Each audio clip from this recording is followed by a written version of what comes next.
Hello and welcome to The Appetite, a podcast brought to you by Opal Food and Body Wisdom and the Eating Disorder Clinic in Seattle, Washington. I'm your host, Carter Umhau, a therapist, artist, and writer. And today I'm going to be sitting down with Opal's co-founder and nutrition director, Julie Church, to talk about metabolism. Metabolism is a word I think that most people know, but don't necessarily understand the full scientific context around and understanding of. And it's something that we're going to be discussing in light of sort of the new year trend to get on a diet. We've talked before about all of the reasons why this is not a great idea, but we're going to go a little bit more into the science today and talk about what is actually happening to your metabolism when you start a diet and how it really messes with your body. Hi, Julie. Hi. Welcome. Thanks. Yeah. Thanks. So can you, first of all, just define metabolism? What is metabolism? Yeah, so metabolism is the series of processes by which food is converted into the energy and products needed to sustain life. Okay, so when people say like, oh, I have a really fast metabolism or my metabolism is really slow right now, which I hear a lot. Totally. What does that mean? Well, okay. That's less scientific. Oh, okay. I would say. Because when people are talking, I mean, it is like the rate at which these series of processes that the food is converted into energy and all of the other functions of sustaining life. So it is the rate at which that's happening. So if somebody has a slower metabolism, that means that they need less energy to have their whole sustained life occur. And then if somebody has a higher or faster metabolism, that means they need more energy to sustain their life. And by energy, you mean calories. Yes. Which I think I just want to say because Yep. first of all, that matters specifically. Mm-hmm. But also when you're talking about someone having a faster metabolism, there are some myths out there that a faster metabolism means that they, are going to be eating really quick or they can eat and then it doesn't sit in their stomach. These are the sort of things I hear. Like it's not sitting in their stomach. They can metabolize something faster. So the implications of that are that people aren't going to be like putting on weight or fat or whatever else in their body composition. And actually, what you're saying is that people need more food if their metabolism is higher. Yeah, to keep their basic processes happening and functioning well. Yeah. And they need more food because it's being burned up and used quicker. So how you started that statement is still true, right? Is that somebody that has a higher or faster metabolism, the process is just faster. So their body uses up the food they've taken in and converted it and used it up. And so then the body needs more food sooner than maybe somebody who has a lower metabolism. Okay. And what are the factors between sort of one person's metabolism and another's? Yeah. Well, when I say that sort of term of like what is metabolism, it's such like a simplification of something that is so complex and is constantly going on in our bodies. So there's so many factors. Okay. I just like to stop to just make sure to say it's like metabolism is super complex and it's using like every system of our body. It integrates everything. So everything gets impacted by it and everything can impact it. But to sort of expand on the word complex that I'm using, just saying that it's super complex and so interrelated in our body, I guess I just want to name some of the actual processes that are happening and recognizing that so the body is breaking down the food, right? So we eat the food and then the body is breaking it down into molecules, so into small microscopic things, right? That then are converted into energy in our body. So you're taking those calories and converting them into energy, right? Okay. Or they're discarded and they filter out waste products that's not being used by the body. Those molecules then are also used in the body to build up different parts of our body. So it might be proteins, hormones, enzymes are then synthesizing compounds, and those are needed by the cells and required to perform these many functions in the body. So I guess these processes that are happening, right, can both be giving us energy, be sent out of the body for waste, and then also can be building up and storing in our body some of these needed chemicals that help sustain life. Gosh, I mean, I feel like I'm staring at you blankly because I am like trying to take all of that in as a non-science person. And I'm like, oh my goodness. Yes, this is complex. And I'm curious about how all of it, like how that impacts all the different systems of the body and what the again, like what the factors are. So because it's so complex, I think oftentimes metabolism, if we come back to like when people say, I want to have a fast metabolism, I want to have a slow metabolism, people do feel like they have control over their metabolism. And so one of the things I think is important to capture about metabolism is how complex it is and how many different systems are at play here. And I don't know about you, but I can't necessarily tell my body to create a particular enzyme to then be able to build up the particular type of body mass that I want in one area of my body. Like I don't have communication mechanism to that part of my body. Do you? I really don't. Okay. I really don't. But I know that people seem to be able to believe that they are sculpting their body or they are controlling it in a particular way to get a particular result. Yeah. And that's not true. Right. I mean, there's to some degree, could be. To some degree, sure. But I think that the whole belief that you can sort of control your metabolism and change it ultimately is one of those things that I just like to throw out there as this, like, pause when thinking about metabolism. Make sure, are you checking that belief in your own thoughts about metabolism? Because there are so many factors that affect it. And to list a few, but not even comprehensively. But some of the things that do affect metabolism is age, sex, composition of the body size, how much body mass, and then what is your body mass made up of. So is there lean body mass, muscular tone, or is there fat mass? And what combination of those body mass and compositions is your body made out of? Another big factor is genetics. Something we really don't have control over. Right. That's all in the past. Let's see, energy intake. So food, eating, nutrition, actually eating, how much we eat or how little we eat. Mm-hmm. Stages of life or experiences in life. So pregnancy or lactation for those that have female bodies. Growth. So height and what stage in life you are in that process of growth. Movement and exercise. Sickness. So is your body fighting off infection? Is your body trying to heal from something? External temperature. So the environment in places that you are.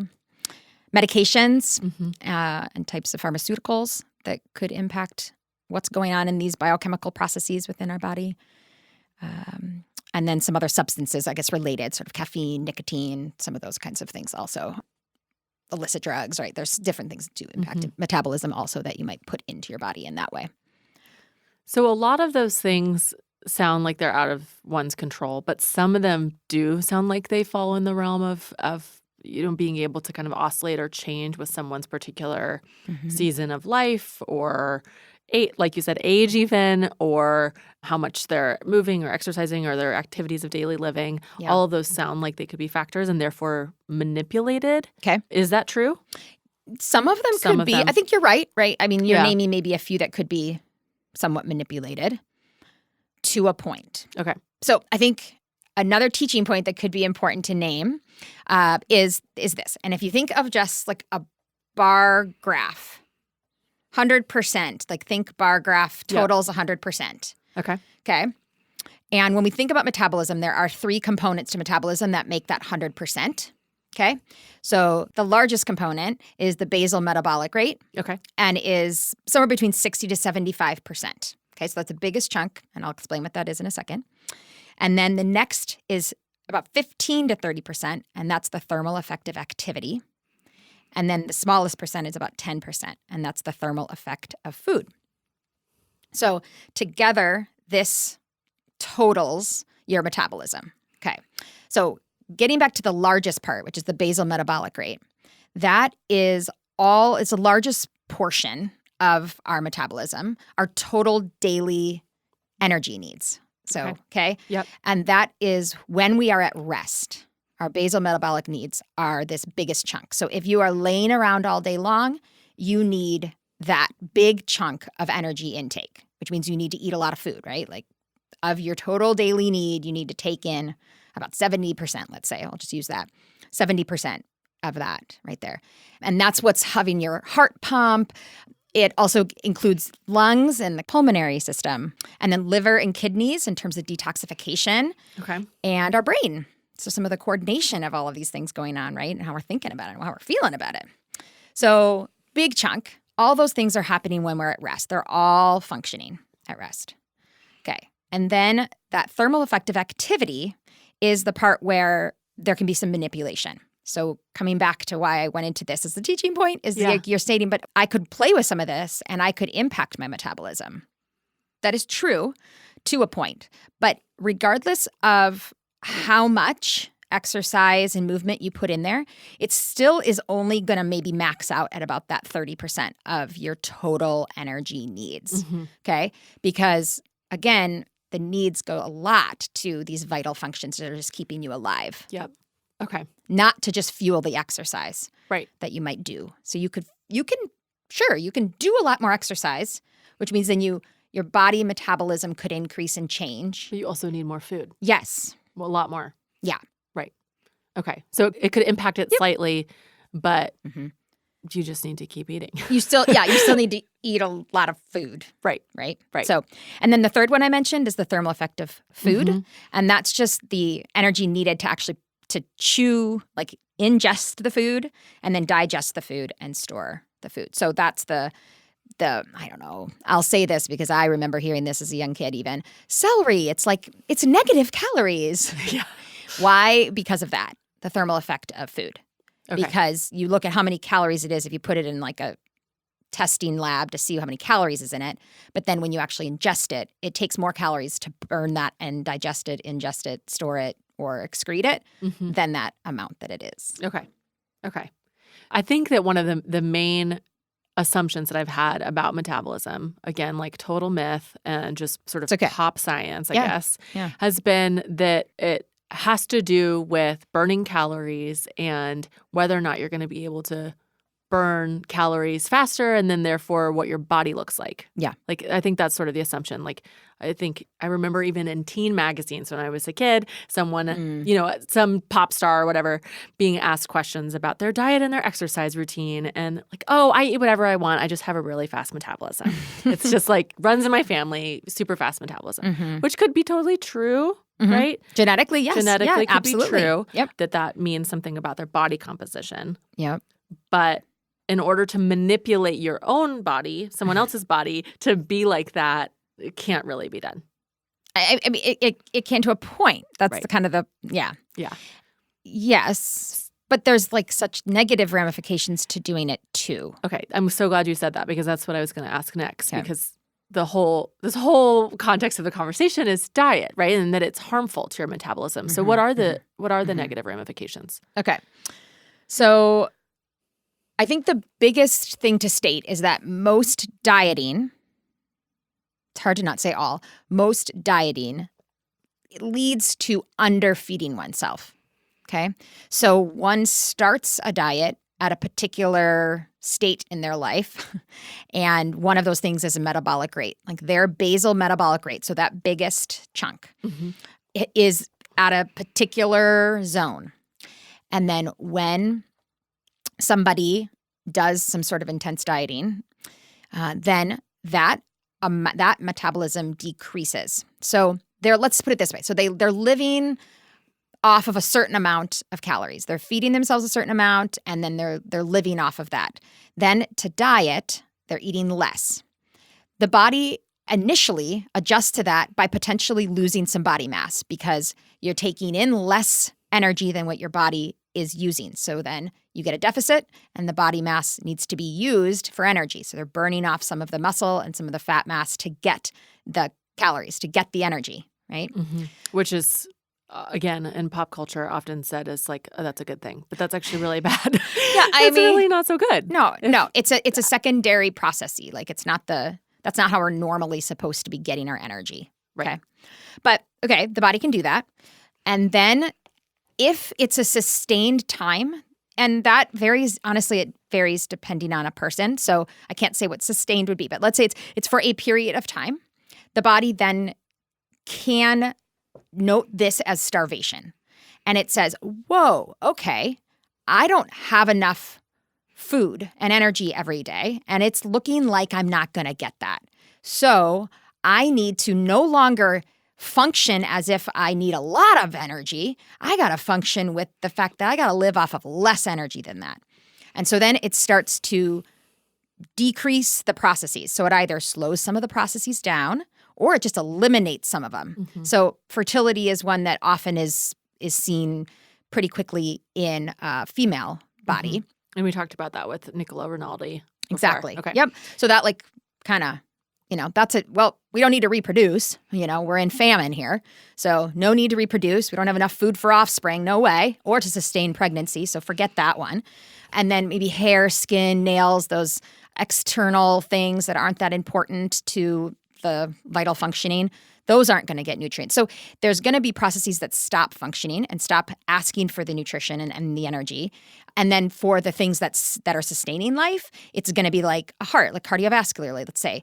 The heart rate of somebody who is underfeeding themselves can decrease because their body needs to have to do that act of pumping less often because then there's taking less energy out of the big picture system. So that's what happens when somebody's metabolism is slowing in a practical sense. Now, people can sustain life in that way. The body's actually quite amazing and miraculous in that way. It can adjust and be underfed and keep functioning. So you're saying that the metabolism and the lower heart rate are correlated? Well, yeah, that's exactly, yes. Well, thank you. Because that's... I'm learning here as we talk. Yes. Yeah. Okay, so those things are correlated. Sense? So when we're talking about energy being used, the implications of that are also a heart that is pumping that energy, using the energy, and now it's slowing down. Yeah. Okay. Or like things like muscle building up. So maybe somebody who's looking at, I'm going to decrease my intake and increase my exercise output. That's a pretty typical prescription out there, right? Is more exercise, less food in the diet culture. So with that then, one of the main components to increasing strength or increasing muscle function is that you do need the protein, the amino acids to be able to build, because if you increase exercise and then you have not enough nutrition, you're not going to get the nutrients to be able to build the strengthening of those muscles in that time. So there's a diminished return. So yes, some people will see, oh yeah, I'm able to exercise and push my body and all that stuff. But if there is a point where if there isn't enough nutrition, there's going to be a weakening in the body. So that heart example is an example of the heart weakening. It's adapting, but it's also weakening. And so a muscle would be another example of something that would weaken over time if it's underfed. So the other practical thing, so we're talking a lot biologically, right, of what's going on at the cellular level. But as a dieter, one of the things that happens is that you are eating less food. And I understand that maybe that's seen as really positive in our culture, that there's you're eating less and you're resisting that food, or you're, I don't, right? Yeah. Somehow choosing lower calorie things. Yeah. Yeah. So, but let's take a step back for a second.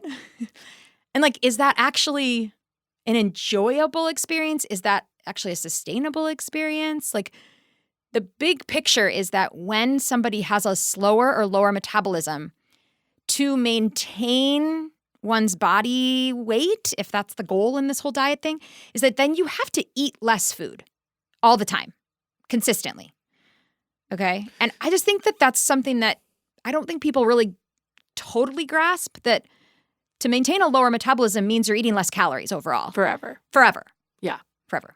And I don't think that people do necessarily grasp that. And if they do, I think that they would maybe assume that they should be doing that. Okay, that's better for them anyways. It's better for them. Okay. That they were overweight, or they feel overweight, or their body's not at a certain point that seems, especially if you've gone to the doctor and you have a totally normal body and you're told that you are bad because of your BMI. Yeah. I think a lot of people are like, well, I don't trust where my body is naturally, and it's not okay. And so therefore, the amount that I'm eating is probably not okay. And if I was doing it right, my body would be a lot smaller.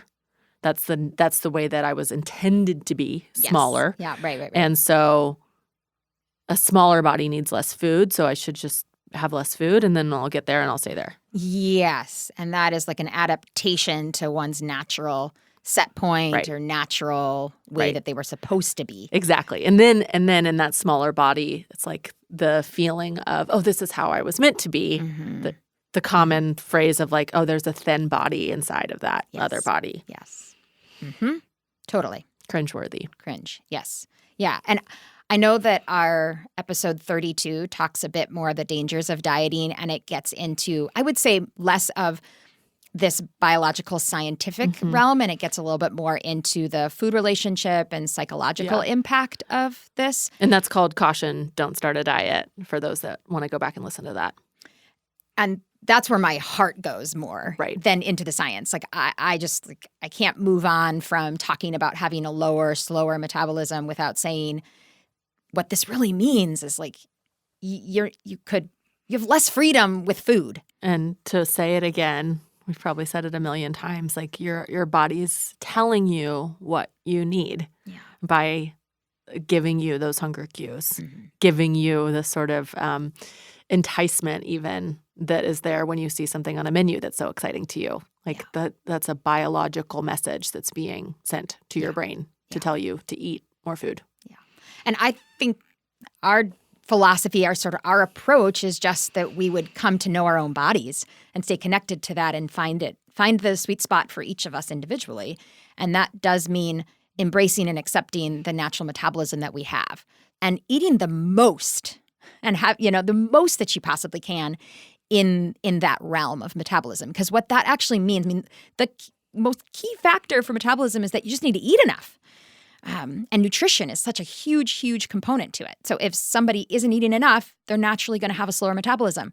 But if you're eating more, you're going to have a faster metabolism, or at least meet your optimum, like kind of get to your max. And when you're at your max in terms of what your body needs the most, you got to look at that as energy, which means you're getting the most of the macro and micronutrients because you're taking in the most amount of calories you possibly can, which means you're getting the most of these carbohydrates and fats and proteins and minerals and vitamins that are so essential for life. And you also likely are also feeling satisfied and you're not obsessing about food. Yes. So there's so much benefit to reaching actually and getting to eat the most amount of food for the health of your metabolism. Yes.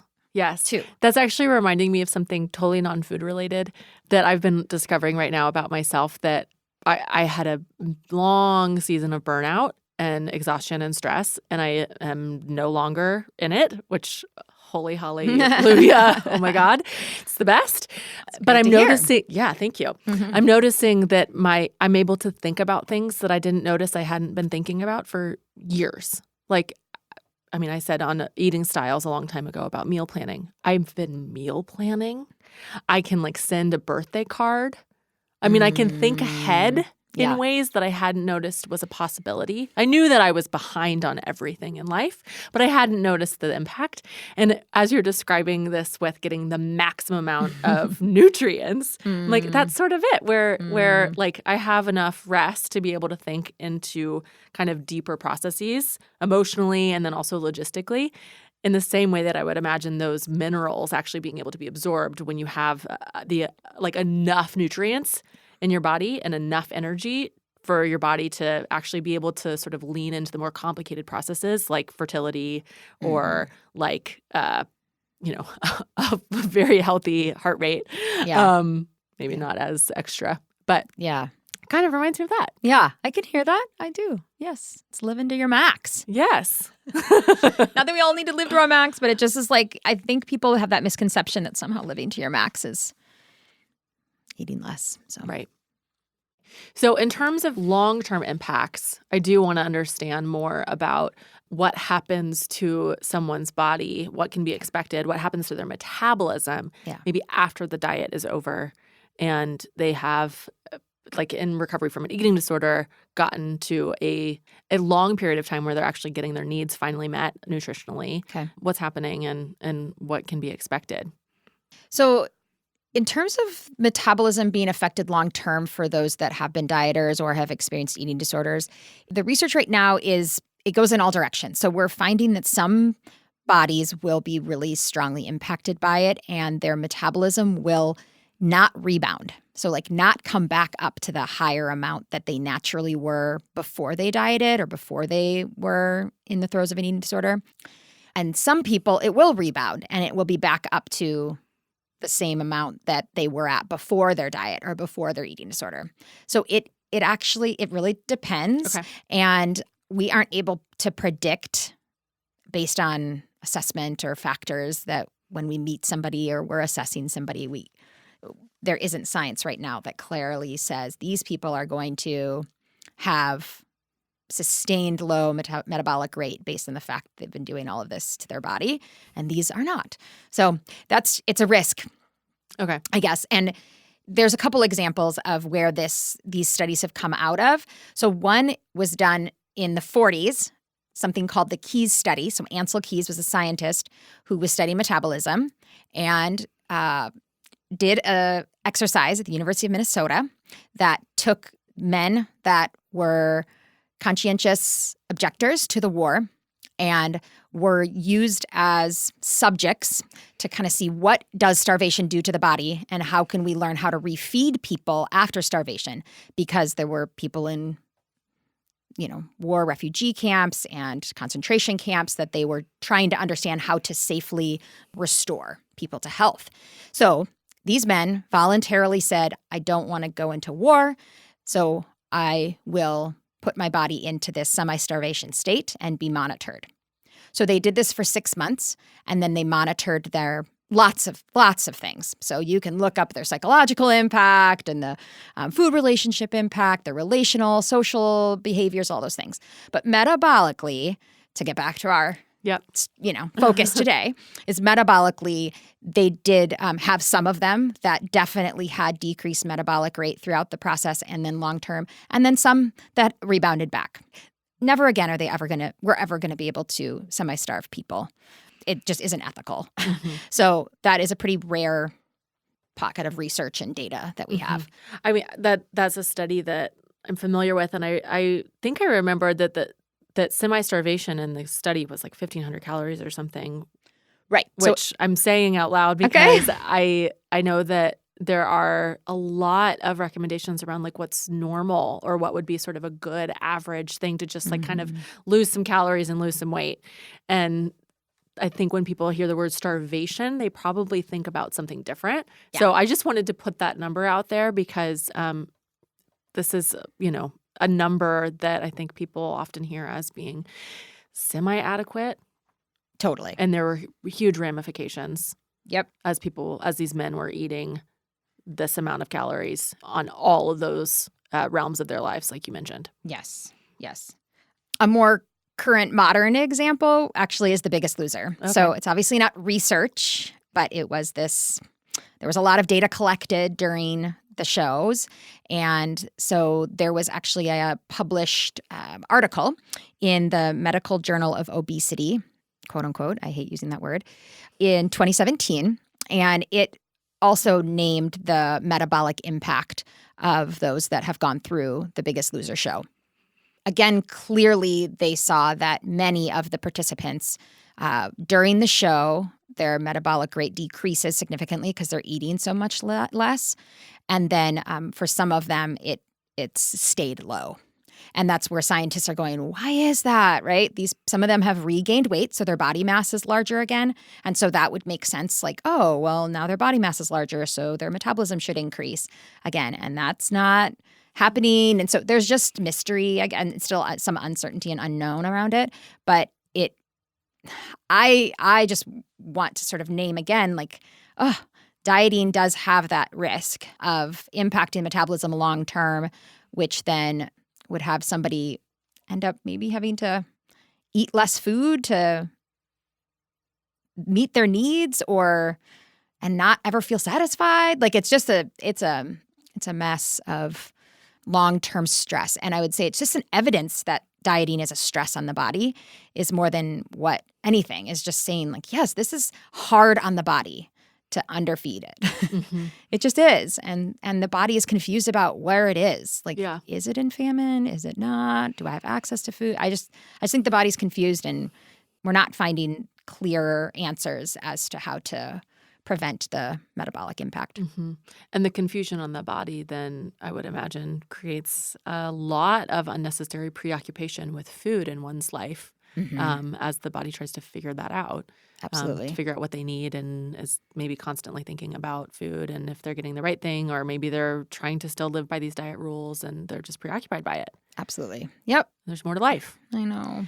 I feel like in weight loss shows or sort of these body transformation shows like The Biggest Loser, there's this emphasis on losing weight and keeping it off. And then this moral failure when someone, loses the weight and regains it and more. I feel like I've heard that phrase a lot, like that they would, someone on a Weight Watchers commercial talking about, I lost all the weight, but then over and over again, I gained it back and more. And, now finally I'm trying to find something that works or whatever. Is that process that people often are blaming on a moral failure and lack of willpower reflective at all in this metabolic conversation? To say it simply, coming back to that bar graph, is the basal metabolic rate piece, is that what we're seeing is that the basal metabolic rate really is fighting against the weight loss. It's trying to get the body back to what it wants to be. And so the body's biology is fighting against the actions, like the behaviors that somebody has done in their diet. And then the body is trying to get back to what it wants to be, what's supposed to naturally be. And then the weight gain comes back on. So, and that's, that's where we don't say that's a moral failure. That's just somebody naturally being who they're supposed to be. Right. And I think this is a whole nother episode, right? Of like, well, what about natural? I don't think that this was my natural weight when I started my diet. It happened because of secondarily to stress and to not taking care of myself or to having season of binge eating and overeating. And that's where the weight gain came from. So come on.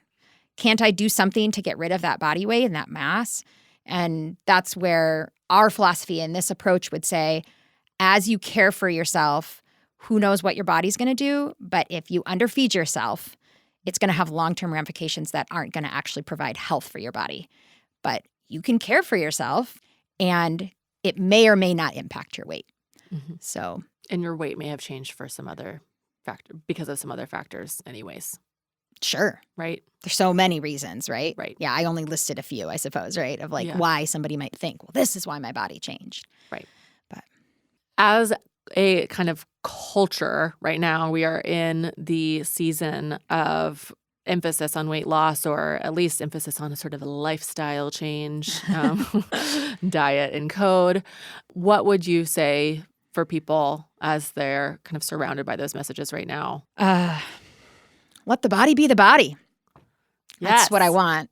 Yes. Really. Let the body be the body, and you live and care for yourself that feels attuned and honest. And that's where I think the wellness will come. So I love what you just said, Julie, and I certainly am hoping that for people that are listening as well. And just a reminder for anyone that's listening, you can always reach out to us if you feel like you or someone that you know is struggling with an eating disorder and you want to get some help or some more resources. You can find us at opalfoodandbody.com or follow along with us simply on Instagram, Facebook, or Twitter if you just want to kind of be part of the conversation more regularly. And make sure that you're subscribed to the podcast so that you're aware of any next episodes that are released. We typically release weekly and would love to have you along every single week. Thank you to Daniel Gunther at Jack Straw Cultural Center for sound engineering, to Aaron Davidson for the Appetite's original music, and to Hans Anderson for editing. Thank you for listening, and we hope that you join us next time.